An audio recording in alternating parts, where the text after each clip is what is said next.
Okay, hello. My name is Ryan and these are my hands, and I'm going to show you how to use this very nice handy dandy paper gluey tape that some of you love and some of you don't. I'm kind of a big fan of it, and I got this from Sticker Mule.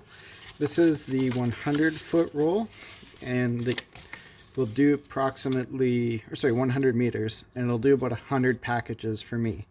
And what I'm using for boxes is typically stuff like this, where it's, an 8x8 box, 8x8x8, a perfect cube. So it's not huge, but also not super tiny. If you're using smaller packages, you'll probably get a little bit more use out of the tape.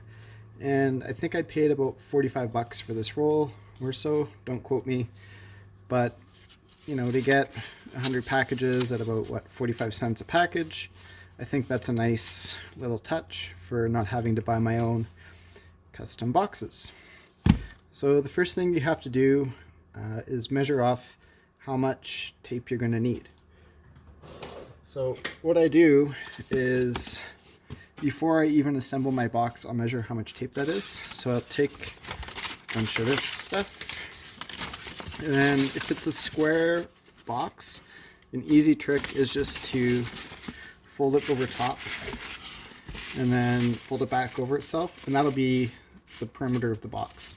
So you can see it's right about to this line here, and that'll give me a little bit extra, and I'll just go a little bit more so I've got lots and I don't run short. Plus it gives me a little bit extra to make it look decent. So now that I've got my piece cut, I can get rid of this tape because I have no space in my work area.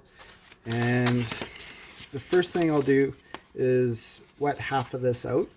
And what I want to do, you can see it's kind of got this curve bending up where the glue's really saturated. I want to get it wet enough so it's going to bend the other way. And that's going to let me know that the glue has expanded and the tape is fully saturated. Then you only have you have about a minute or so to stick it on the package before it dries. And if it does dry, it's pretty easy, you just have to re-wet it. So for my sponge, I want it wet, not to the point that it's really drippy, but if I squeeze it, it's still wet. So you're gonna pick it up, give it a little half squeeze there, and it's pretty wet. And then what I have is this little piece of backing paper from Sticker Label. And I've used a lot of these labels from Uline, and this paper is not really waterproof, but it does the trick. I mean, you could also use things like wax paper, or you could use a piece of plastic, a lid, an old Tupperware container, whatever. But I really like to have a flat surface where it's kind of long, because what I'll do is I put the sponge down, and then I'm just using my pinky to kind of guide the paper as I pull it through, and you'll see kind of the glisten on there, and as the tape kind of soaks in the moisture, it's going to want to curl the other way. So then I'm going to take my box while that's kind of doing its thing. And I got these from Shippers, and they're super nice. And I always try to put the label on the inside because it looks cleaner. And then you take half of it, so you've got kind of a quarter wrapped around. And I'm going to try to line it up here. It's kind of tough without being over top. Try to get it centered-ish, and then just press it down, and it's super sticky. You find your hands get really sticky after a while, and like my thumbs are splitting, and hands are all cracked because of it. So maybe wear gloves if you're doing like 100 packages, but if you're not, you're not. And then you're gonna fill your package. So I got some paper. That'll be my pretend super light package. I've never made a package this light in my life because I make concrete stuff. And then close it up, and always make sure that your top lines up with the bottom, especially if you're using one long piece.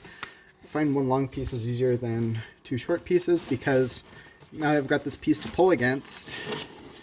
I can soak it all up, soaked, and wrap it all the way around.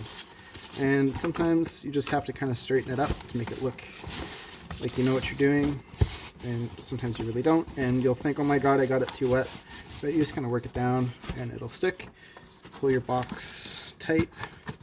And then the nice thing is, if you have a bit extra, is to wrap just around that extra side to lock it down super good. Then you just, again, it looks like it's too wet, but it's really not. You just push it down, and then voila, your box may be a little bit damp, but benefit of cardboard is it dries up. and then you got a nice little sealed box that's all branded and ready to go to Canada Post. That's my simple explanation for how to use packing tape.